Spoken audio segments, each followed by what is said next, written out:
Welcome to the Wolver channel. Today we'll walk you through the simple and efficient process of deploying your own token on the blockchain. Anyone can do it with just a few steps. Step 1. Begin by navigating to remix.eth, the powerful online IDE for smart contract development. Create a new file, name it appropriately, and ensure it ends with the .sol extension.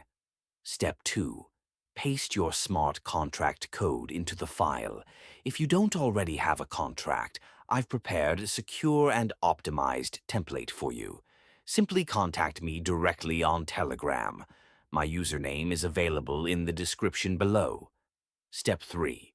Once your contract is ready, proceed to compile it. This ensures your code is error-free and ready for deployment. Step 4. Now move to the Deploy section.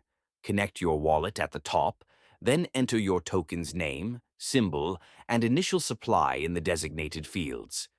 Confirm the deployment. It's that straightforward. Final step. Add your newly deployed token to your wallet, and you're all set. You now have your own blockchain token ready for use.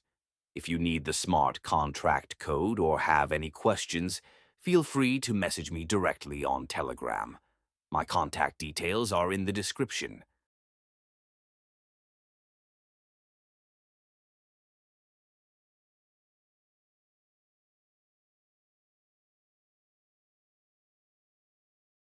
Thank you for watching, and don't forget to like, subscribe, and turn on notifications for more blockchain tutorials.